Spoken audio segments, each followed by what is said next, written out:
Hi, I'm Mark Friedman, chairman of the Midsize Retirement and Healthcare Plan Management Conferences. Today I have with me Bob Foley, Director of Benefits for Mutual of Omaha. Bob, in the next year, the employer mandate and penalties start taking effect. What do you think the short-term impact is going to be? Well, Mark, the short-term impact I don't think is going to be that significant. I mean, after all, many employers today are offering health care coverage to their employees, and no one's forcing them to do that. There's no employer mandate at this point. So I don't think in the very, very short term you're going to see some major changes. But there are some very good reasons for that. And the first thing is the reason the employers are offering this coverage is to attract and retain employees for their company. That's not changing. That's not going away. Another thing, too, is that it really depends on the companies that you're in competition with to attract and retain those employees, because no one wants to be the very first person in their industry to stop offering health care coverage.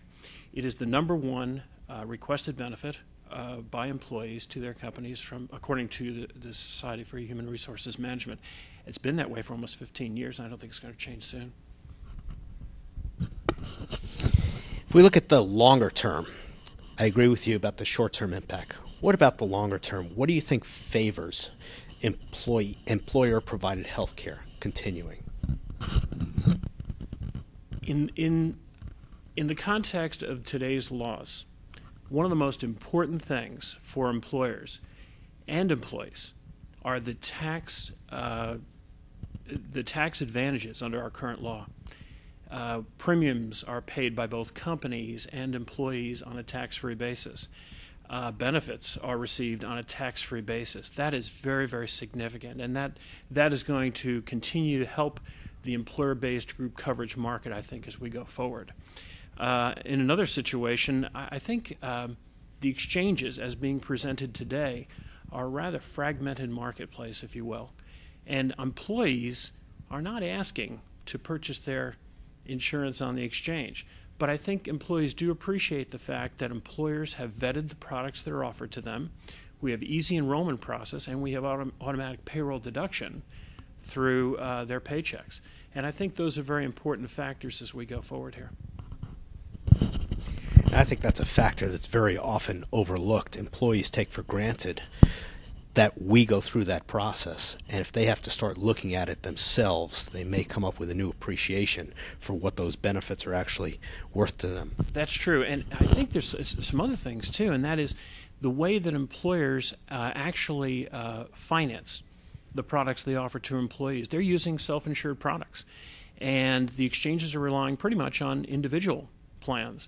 And as we know, the employers are using self-insured products, which allow them to reduce the cost of their plans. They don't have to pay premium taxes. They don't have to pay the profits that go to the insurance companies, and they don't have to pay the marketing expense for those insurance companies. And I think that could make a difference of certainly 5% or more on premiums, and I think the employees appreciate that as well. And I think another issue, and I think this is going to become more important as time goes on, frankly, I think the employer plans are going to have better risks.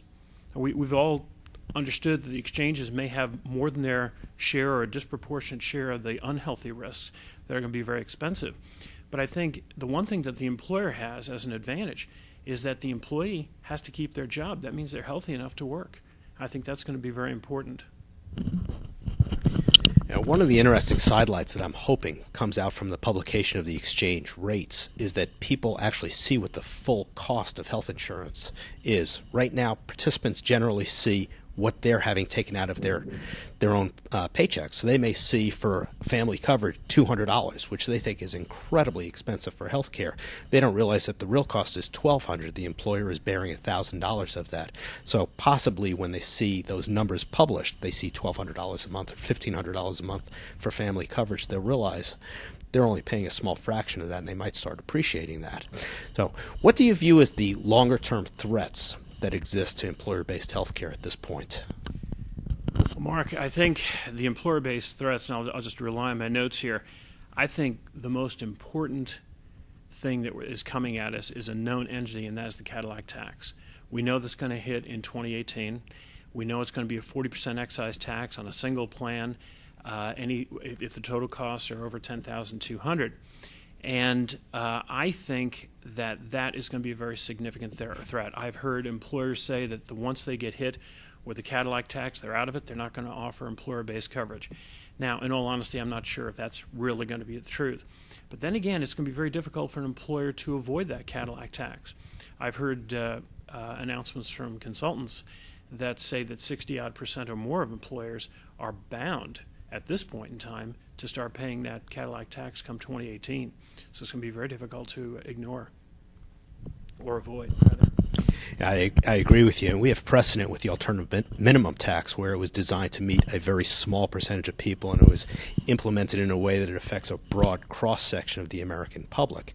Same type of thing with the Cadillac tax. It was originally intended to hit very high plans that gave excess benefits to their employees, but what wasn't taken into account in some cases, at least in the studies that appear to say this, plans that have older demographics, plans that have higher risks associated with it that may offer average benefits but have high premiums because of those underlying factors may come into that Cadillac tax. Correct. All right, crystal ball, Bob.